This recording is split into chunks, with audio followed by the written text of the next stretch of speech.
Selamat siang pemirsa, saya Daniel Agustran kembali hadir menemani Anda dalam Sumut hari ini siang. Siang ini kami telah merangkum sejumlah informasi terkini di antaranya. Belasan mesin judi jackpot di Tapanuli Tengah dibakar.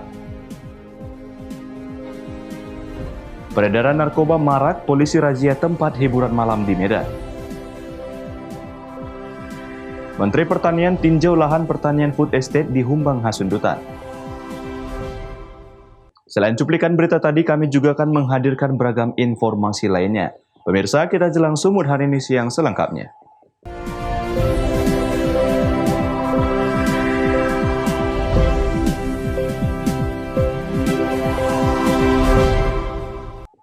Pemirsa, belasan mesin judi jackpot dan mesin judi tembak ikan dimusnahkan pemerintah Kabupaten Tapanuli Tengah, yang mana mesin judi tersebut merupakan barang sitaan dari razia yang dilakukan Satpol PP di berbagai lokasi warung yang menyediakan arena perjudian.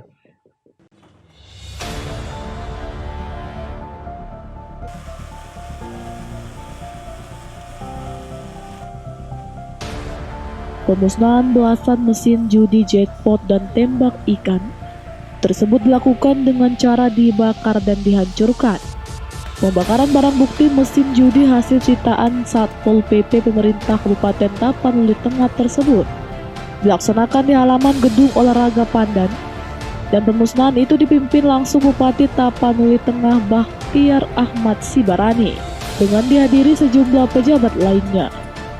Bupati Tapanuli Tengah menyebutkan belasan mesin judi jackpot dan tembak ikan yang dimusnahkan tersebut merupakan hasil sitaan Satpol PP Pemkab Tapanuli Tengah dari berbagai lokasi warung yang menyediakan arena perjudian dan tidak diambil kembali pemiliknya.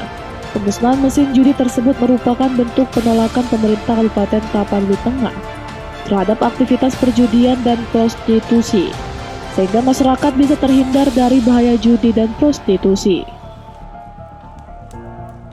Kita tunjukkan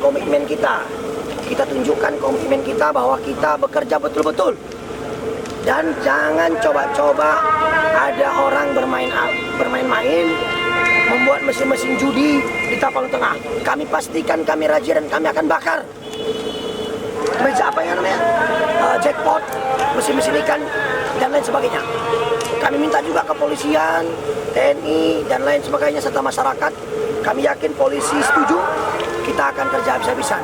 Kalau nanti orangnya ada, yang pemiliknya, dia diproses, berarti dia menyiapkan tempat judi.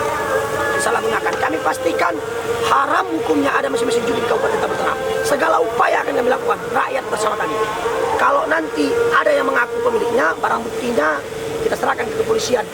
Dalam memberantas perjudian dan prostitusi, Pemkab Tapanuli Tengah secara rutin melakukan razia bersama pihak kepolisian dan TNI. Barudin Simanulang melaporkan untuk Evarina TV.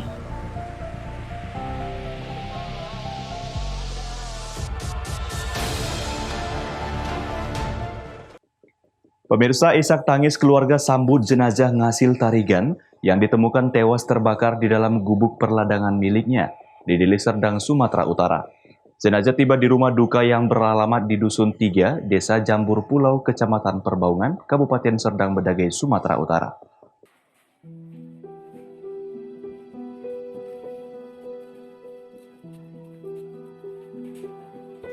Beginilah suasana di kediaman korban.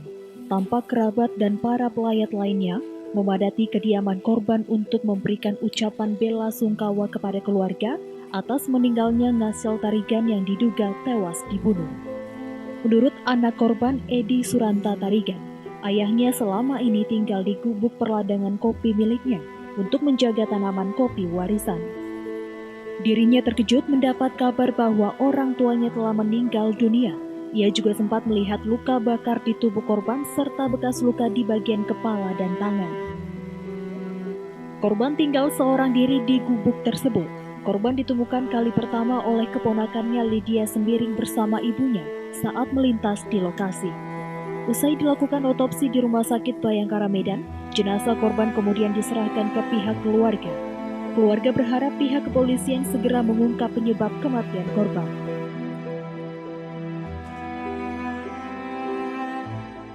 10 ya. Iya tanggal 10 pagi jam 9 aku dapat kabar dari kampung.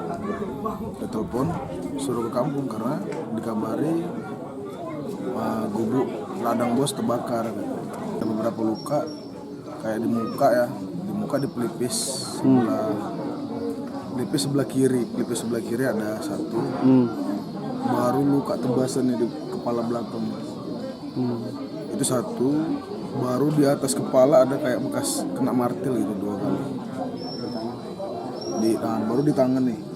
Tangan ini separuh nih habis. Sementara itu, petugas dari Polresta Deli Serdang masih melakukan penyelidikan penyebab pasti kematian korban. Sejauh ini belum ada keterangan resmi dari pihak kepolisian. Abdul Malik melaporkan untuk Evarina TV.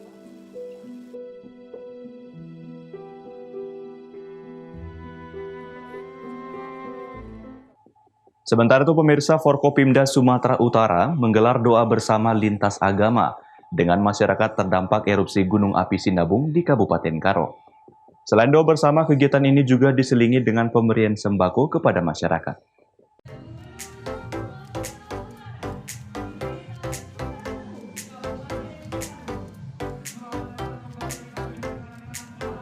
Forkopimda Provinsi Sumatera Utara menggelar kegiatan doa bersama dengan masyarakat yang terdampak erupsi Gunung Sinabung di Desa Sukatepu, Kecamatan Namanteran, Kabupaten Karo, Sumatera Utara. Dalam kegiatan tersebut dihadiri oleh Gubernur Sumatera Utara, Kapolda Sumatera Utara, Pangdam 1 Bukit Barisan, bersama dengan para tokoh lintas agama. Menurut Gubernur Sumatera Utara, kegiatan ini bertujuan untuk mendoakan agar bencana Gunung Api Sinabung ini dapat segera berakhir, sehingga masyarakat dapat kembali beraktivitas normal seperti biasanya. Di samping juga masyarakat dihadapkan dengan pandemi COVID-19 yang menambah kesulitan masyarakat. Banyak lahan pertanian masyarakat yang rusak, yang menyebabkan tingkat perekonomian masyarakat terpuruk. Selain doa bersama, pimpinan daerah ini juga memberikan tali asih kepada masyarakat berupa sembako. Doa bersama dibimbing oleh beberapa perwakilan tokoh agama dari masing-masing agama. Dalam kegiatan itu juga dilakukan pemotongan hewan sapi untuk dibagikan kepada masyarakat. Juga dengan kita berdoa bersama-sama bergandengan tangan, dikabulkan oleh Tuhan, berkati oleh Tuhan. Ya, tanah yang subur ini membuat makmur rakyat dan semua yang ada di sini. Pak, selain berdoa bersama tadi ada kita pembagian lembu itu seperti apa dalam rangka? Sebenarnya kita konsumsi tadi, gitu ya, dipotong dan kita makan sama-sama bersama rakyat. Saat kegiatan berlangsung, visual Gunung Api Sinabung tertutup oleh kabut. Hingga saat ini aktivitas Gunung Api Sinabung masih sangat tinggi dan berpotensi erupsi. Chandra Bukit melaporkan untuk Evarina TV.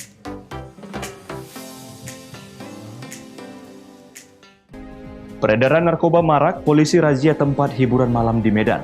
Beritanya akan hadir sesaat lagi.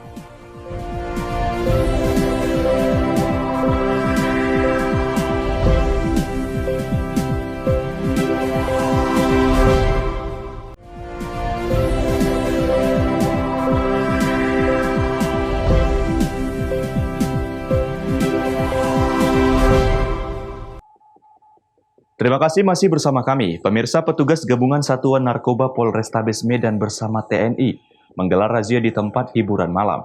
Dari hasil operasi ini, selain ditemukan sejumlah pengunjung positif menggunakan narkoba, petugas juga menemukan barang bukti 4 butir pil ekstasi.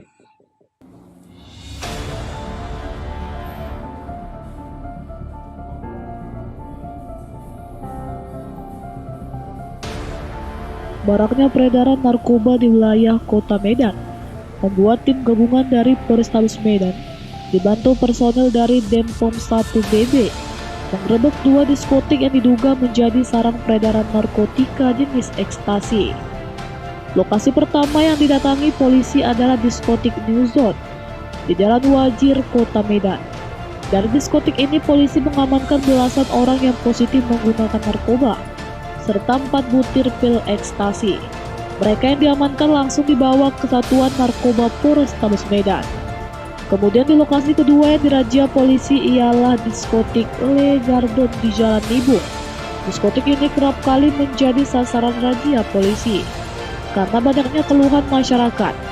Ketika polisi mulai memasuki areal diskotik, sebagian pengunjung mencoba melarikan diri untuk menghindari operasi tersebut. Satu persatu pengunjung diskotik tersebut diperiksa, mulai dari barang bawaan hingga ke bawah meja pengunjung. Yang mana ketika memeriksa ke bawah salah satu meja pengunjung, polisi menemukan barang bukti seperempat pil ekstasi sisa pakai yang dibuang pemiliknya. Tidak hanya itu, polisi juga memeriksa urin setiap pengunjung. 4 orang yang duduk di meja tersebut pun langsung diamankan polisi. Setelah dilakukan tes urin, 4 remaja tersebut positif menggunakan narkoba. Selanjutnya polisi juga menemukan seorang nenek bersama teman prianya yang kedapatan menyimpan kaca Pirex bekas pakai narkoba, alat isap sabu, serta 2 paket besar daun ganja kering siap pakai. Pasangan tersebut langsung digelandang ke mobil polisi. Gabungan tadi kita melaksanakan kegiatan pemeriksaan dan razia ke tempat hiburan malam. Jadi dari kegiatan tersebut dari hasilnya dapat kita temukan pengunjung yang positif menggunakan narkoba. Selanjutnya, seluruh pengunjung yang positif menggunakan narkoba dibawa ke Mapolrestabes Medan untuk pemeriksaan lanjutan. Wahyu Pratama melaporkan untuk Evarina TV. Kita ke informasi lainnya, pemirsa. Tim pemenangan maupun relawan pasangan calon Bupati dan Wakil Bupati Simalungun, Haji Anton Ahmad Saragi dan Rospita Sitorus atau yang disingkat HARUS, mengikuti BIMTEK untuk memperkuat solidaritas. Hal ini dilakukan guna memenangkan calon pada Pilkada Desember 2020 mendatang.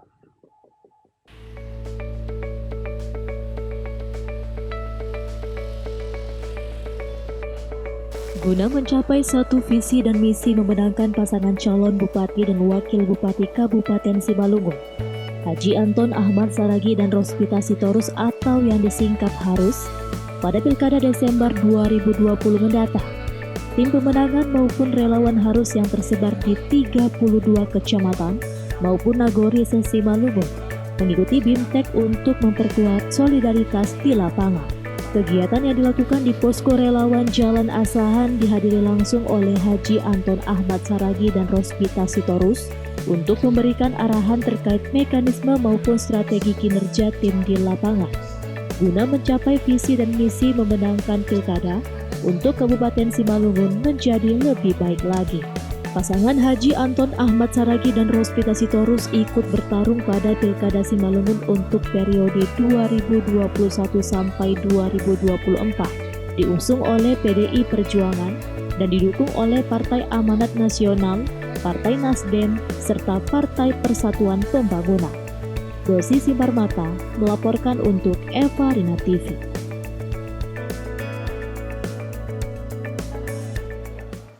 Selain itu pemirsa, bagi Anda pecinta kuliner tradisional, ada kuliner ekstrim yang enak dari Tabaksel yaitu rabar. Panganan ini biasanya disajikan untuk ibu-ibu yang sedang hamil muda dan kurang selera makan.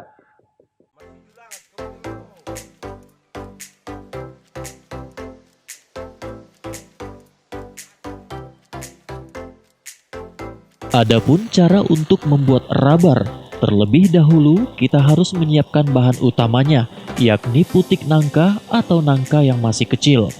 Yang mana di daerah Tabaksel, putik nangka ini biasanya disebut juga dengan rindang.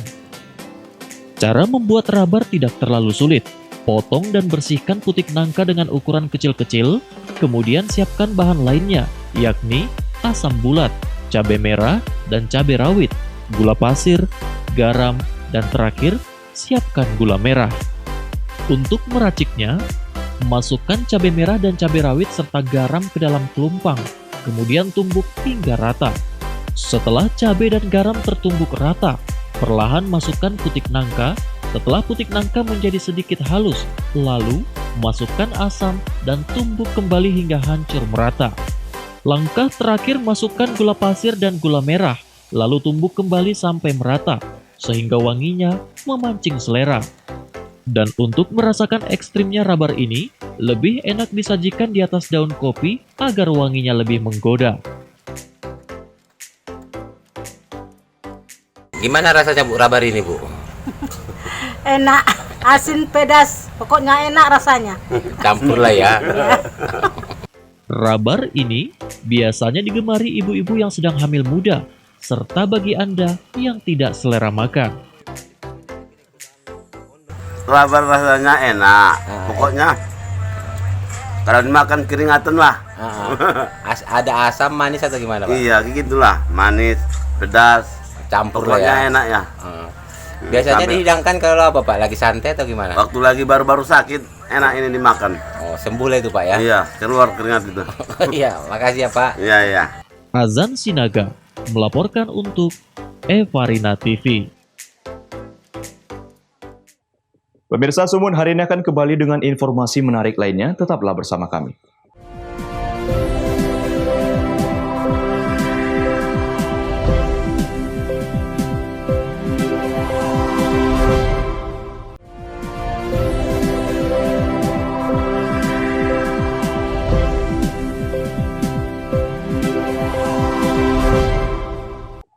Terima kasih masih bersama kami. Pemirsa, Menteri Pertanian Syahrul Yassin Limpo meninjau lahan food estate di Desa Ria-Ria dan Desa Parsingguran 2, Kecamatan Polung, Kabupaten Humbang Hasundutan, Sumatera Utara. Kedatangannya sebagai penegasan bahwa program lumbung pangan saat ini sedang digenjot guna mempercepat ketahanan pangan di Indonesia.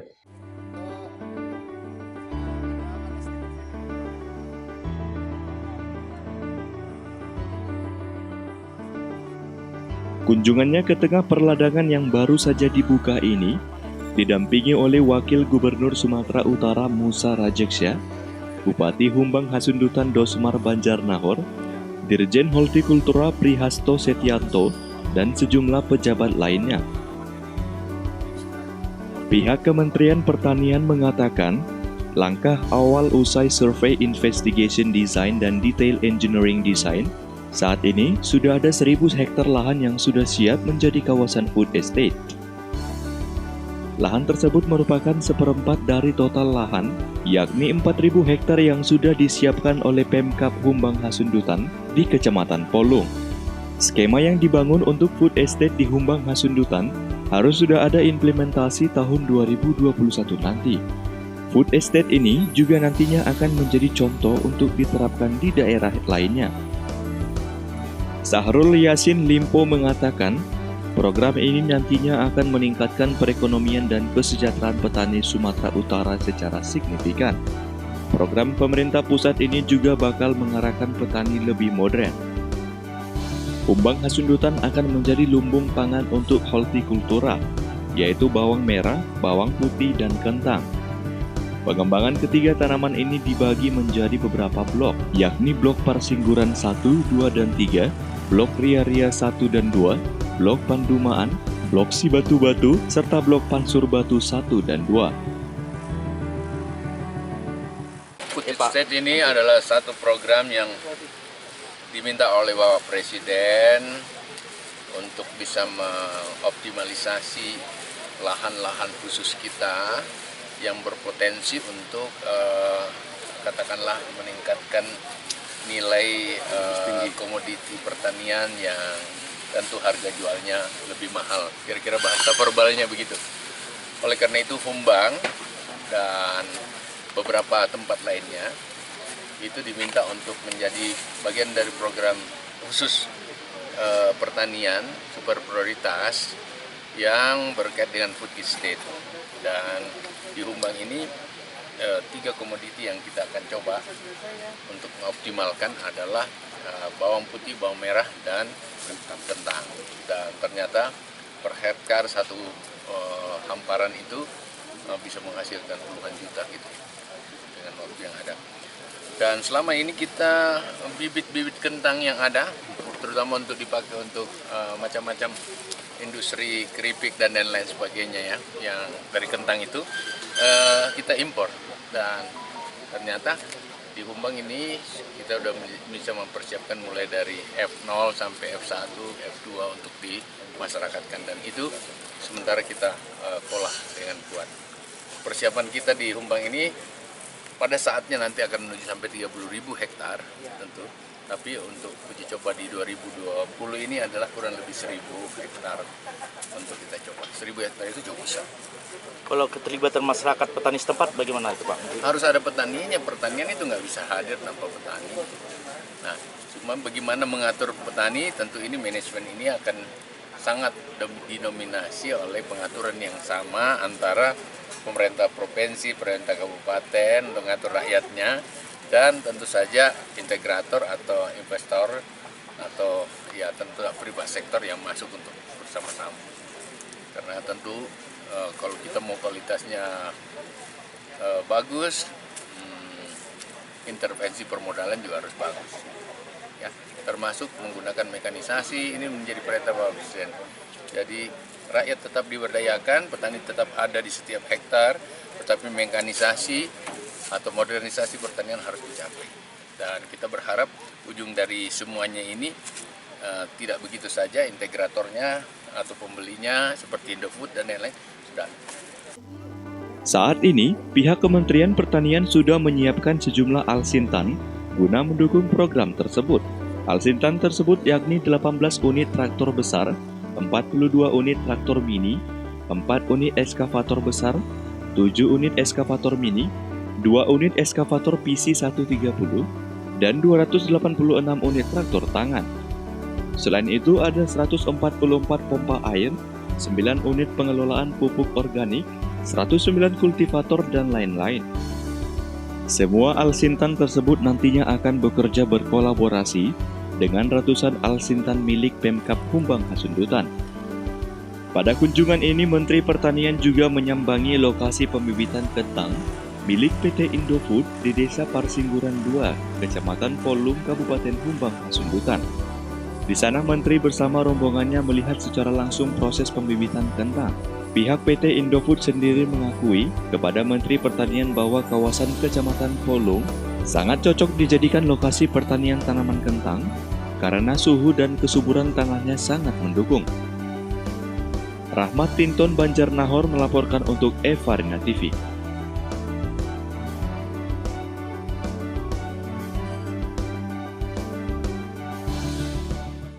Informasi menarik lainnya pemirsa, hutan mangrove yang tadinya hanya berfungsi sebagai penahan abrasi, kini dimanfaatkan warga desa Langadai, Kecamatan Kelumpang Hilir, Kabupaten Kota Baru, Kalimantan Selatan, sebagai objek wisata unggulan. Kini banyak warga desa mulai berdatangan mengunjungi hutan mangrove ini. Desa Langadai, Kecamatan Kelumpang Hilir, Kabupaten Kota Baru, Kalimantan Selatan berpenduduk sekitar 2.000 jiwa. Warga Desa Langadai terkenal dengan kepedulian terhadap kelestarian lingkungan. Mereka menjaga hutan mangrove di wilayahnya untuk menjaga abrasi. Kini warga setempat mengembangkan hutan mangrove yang asri tersebut sebagai destinasi wisata. Kepala Desa Langadai Sutrisno mengatakan hingga saat ini hutan mangrove di Desa Langadai banyak dikunjungi oleh wisatawan dari luar desa. Untuk makin menarik minat wisatawan, nanti akan diadakan wisata susur sungai di sekitar hutan mangrove. Mangrove-nya tua juga, mungkin tidak akan dimiliki desa-desa yang lain, karena desa-desa tetangga juga terus terang akan merasa iri melihat hutan mangrove-nya ini. Nah, itulah insya Allah kami dengan wisata ini akan mengembangkan potensi akan mendapatkan pendapatan desa nantinya. Karena areal ini kurang lebih dari 10 hektar lokasinya. Peningkatan fungsi hutan mangrove seluas 10 hektar sebagai objek wisata menciptakan peluang ekonomi bagi masyarakat sekitar untuk meningkatkan pendapatan. Selama ini, warga setempat berprofesi sebagai nelayan, peternak madu, dan pembuat gula aren. Dari Banjarmasin, Latif Thohir, Kantor Berita Antara, mewartakan.